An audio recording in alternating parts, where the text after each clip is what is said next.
Hello and welcome everyone to the Beacon of Light podcast this evening. Tonight we have an amazing guest and we're really excited to have her join us. This is someone who is far away from us over in France right now. And so we are a little bit delayed in this broadcast, but we are really thrilled that she is here tonight. And you can see running on the ticker underneath, Dorella Yapan. She has written a book called Happily Ever After. And so before we start jumping into that, let's talk about this. I'm April Tribe Juke. Welcome to the Beacon of Light podcast. I believe we are all made with light, and light is hope. This podcast brings authors who write stories of hope to all of you. Your journey to be inspired and amplified by these stories starts now. And we are back.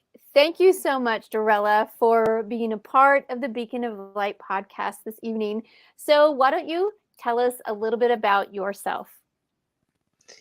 This is so amazing because I'm looking at you and it's like I see myself in the same way I'm bringing light to people. And it's wonderful to see a mirror of myself when I look at you.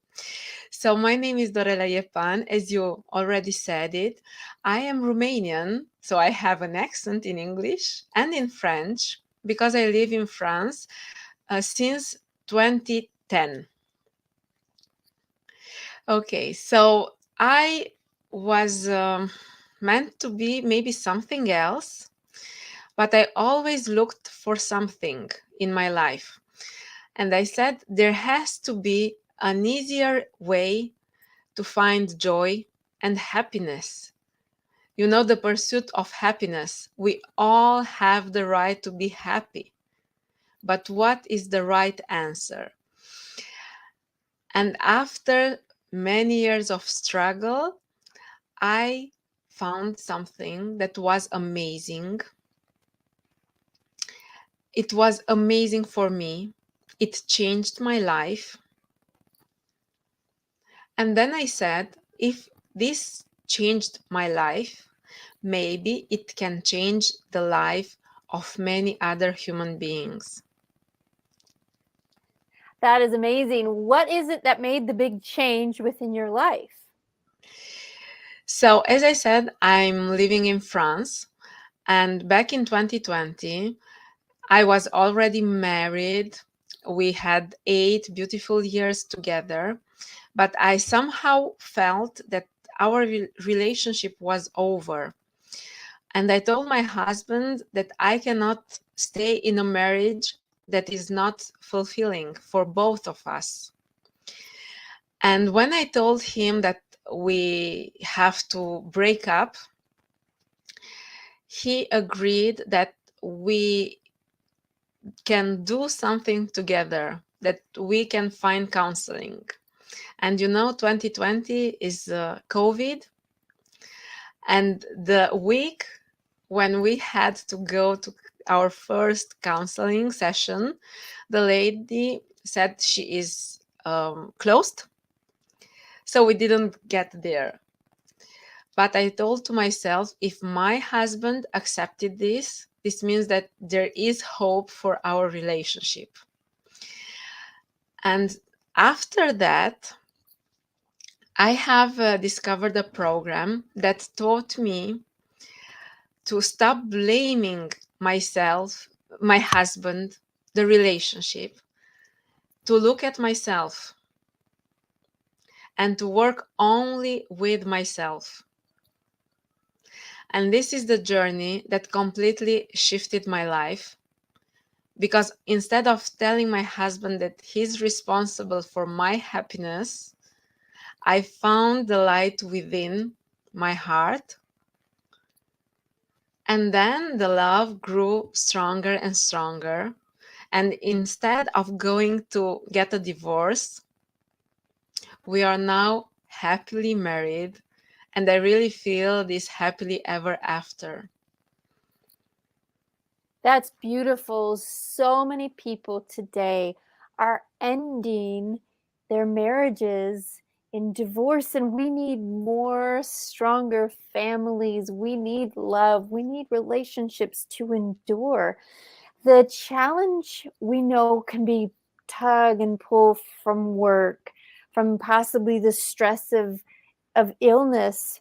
Maybe the children are driving you crazy. Whatever it is, could be financial challenges as well. Sometimes it's the combination of a perfect storm.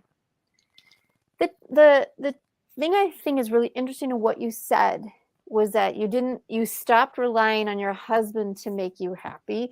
You stopped relying on all of these external things to add to your happiness, and you stopped and looked inward. What did you find when you first started on that inward journey? Were you a little scared? I was already working on myself. This is really interesting because I worked on myself for the last 10 years before that. And actually, for me, it was really interesting that I was working on myself, and instead of seeing my relationship better, I was heading in the wrong way, in the wrong direction. And then I got this new insight, and this was completely new to me, but also something that I somehow knew, because this is what you will all feel. I know these things. Yes, we know them, but we didn't understand how powerful they can be.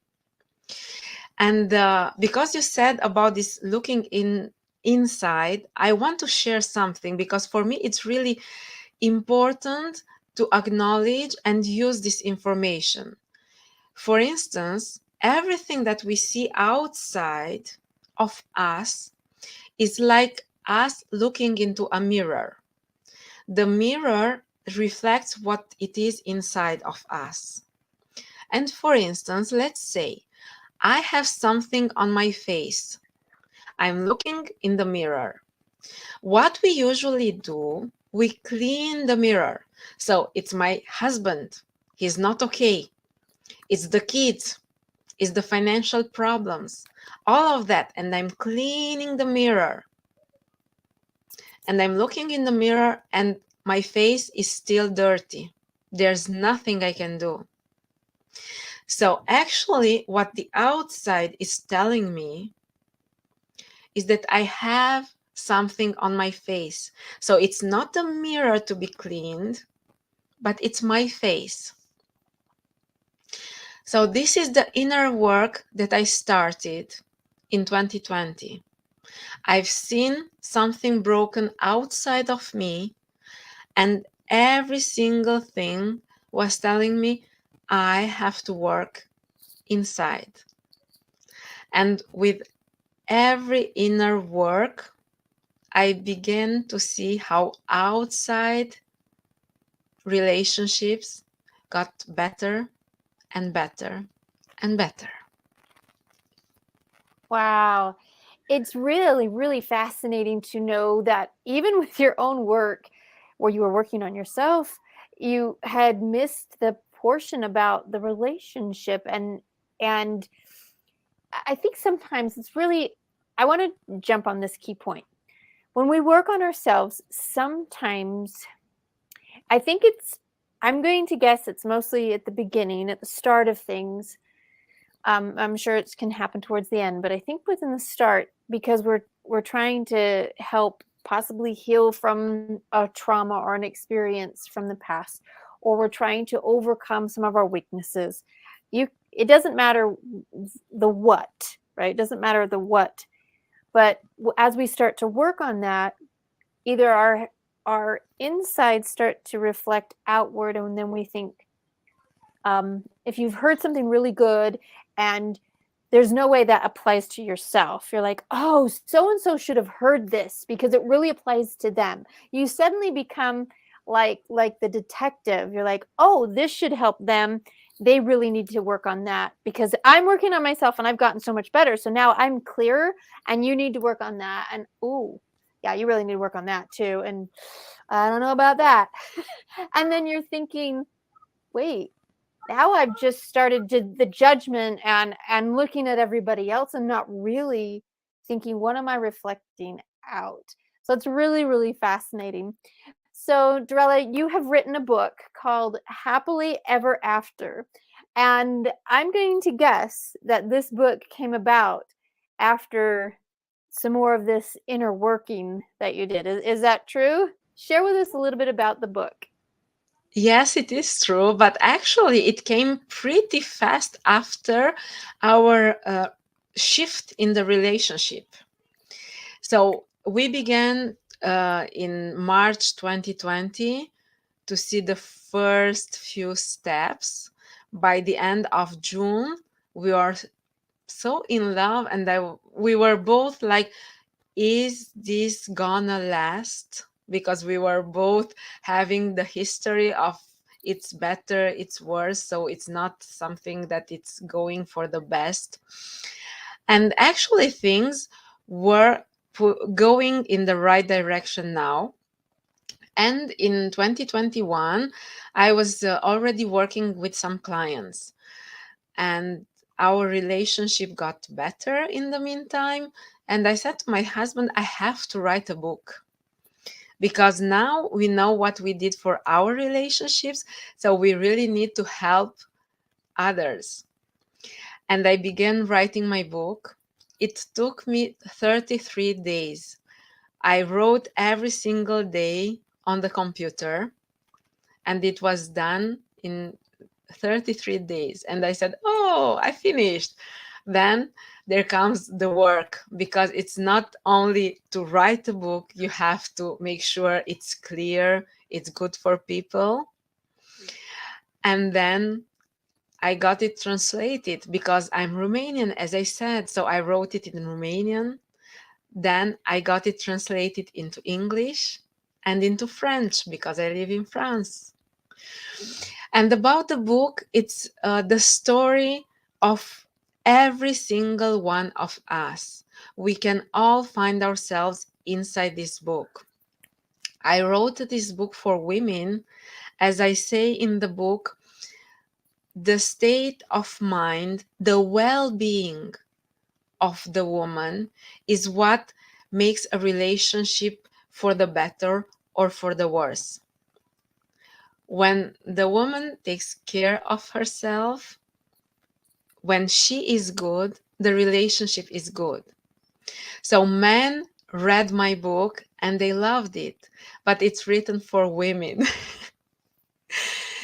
So it's the book, as you see here, 28 days. This means that you have 28 days with insights, with things you can do. Some of them you will learn in the book, some of them you will know already, but you will see that they are important for you and for your relationship.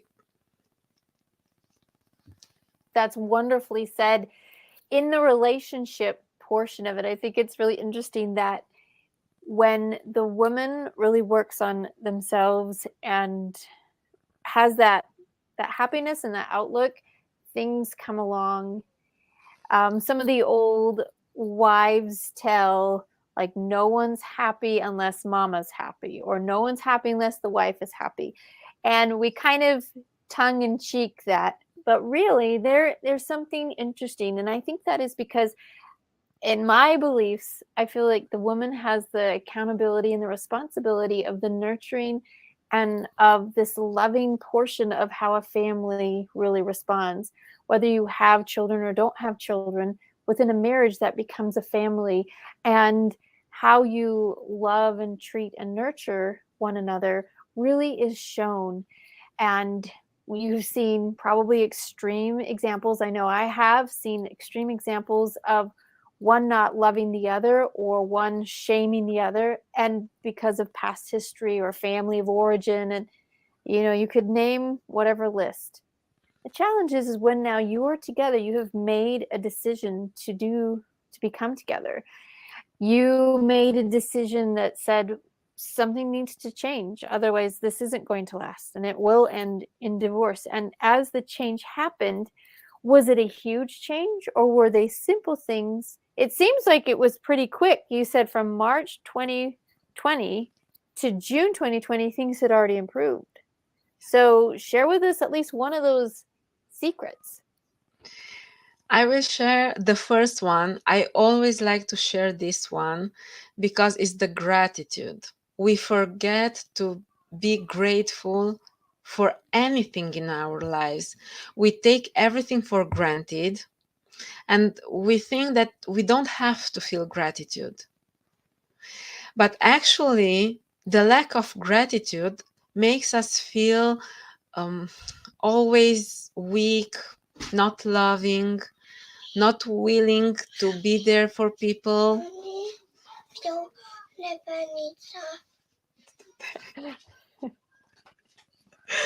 I'm sorry for this interruption. It's okay. It's okay. So, gratitude. I have my son here telling me he loves me. So, about this gratitude, when I began to feel gratitude, to show gratitude to my husband, I began to see how everything shifted because all my fury, all the anger I had was like melting down with every single reason of gratitude I had. Wow. It's so simple. The gratitude, now that's not, anyone ever heard of gratitude out there? Yeah, I think you all have. This is not anything new. This is something that really, sometimes in the simplicity of things, we think, nah, that can't be right. Where's the complexity? Come on, where's the 84 steps? No, let's just start back at, at gratitude. And again, these are teachings that if you have a faith, if you have been raised in families that have a lot of love, you will just see this. We notice today the lack of gratitude, of things not really happening, and that is a huge challenge within our life. I think with gratitude there is something really simple about it. The gratitude really starts just naming one thing. So, Dorella, what was the one thing that you started to become thankful for or grateful for? You will love this because where I was at back then, I wasn't grateful at all. So it's not that I was already feeling gratitude, not at all. But the friend who told me about this gratitude thing, she told me, write 10 reasons of gratitude for your husband. And I said, 10? I have none. Yes, you have. Go and think of something in the past. You can be grateful that he is coming at home, that he is eating here with you. He is a loving father for the kids. And then you can go backwards and remember all the beautiful things you did together. And then all the beautiful memories came up. And I remembered when we met, how he was there for me. And he always supported me and helped me, inspired me. So little by little, I was seeing my anger melt and I was feeling more and more grateful for the man I was having with me. It's that simple. That's so I love how you're like 10. I can't. And your friend encouraged you. Keep trying. You might have to look back. Keep looking. There's at least one there and be thankful for it. The world teaches us they're not satisfying you. You aren't getting what you need, and it has this whole very self-centered focus where in gratitude you start to look beyond, you start to reach outside of yourself. And the fastest way to stop selfishness is to look and to serve someone else. And in this gratitude, What happened next? Did you find yourself maybe saying thank you, maybe giving him a hug more often? Was he surprised? Like, what happened with some of those pieces? Well, actually, I stopped what I was doing before.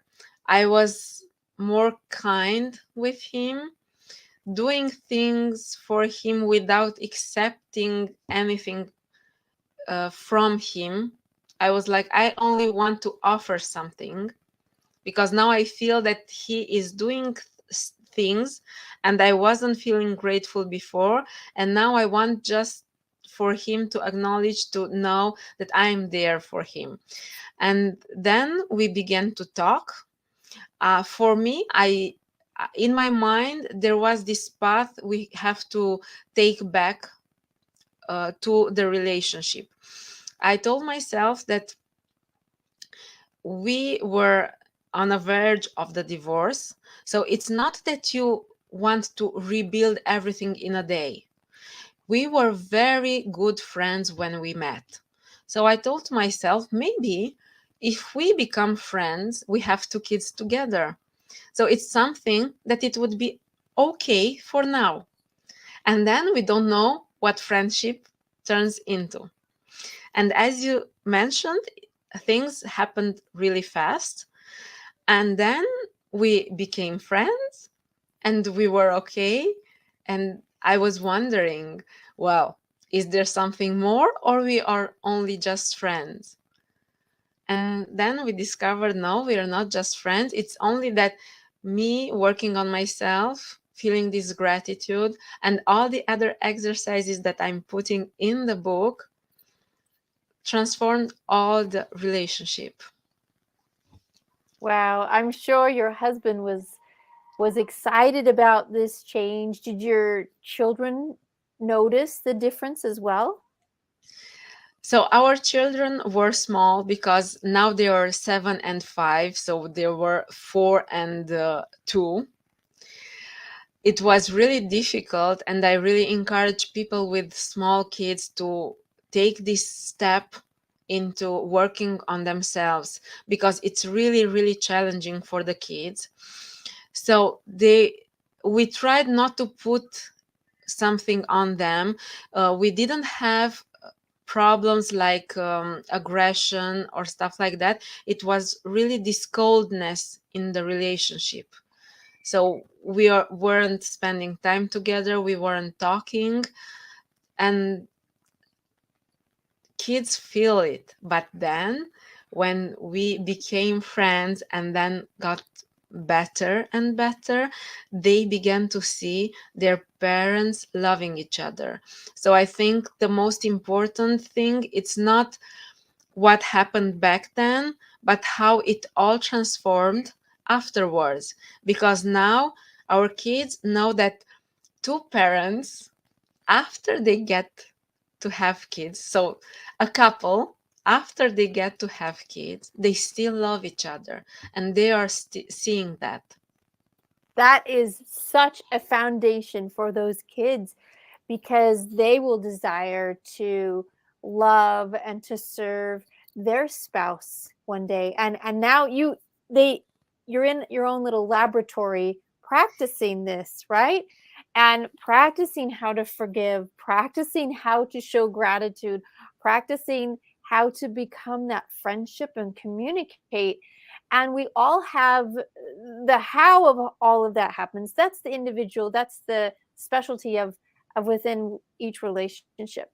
But those foundational pieces need to be there: the gratitude, the friendship, the communication. And what a joy it is for your children to now see this. And they have a comparison, right? They have a comparison of before and of after.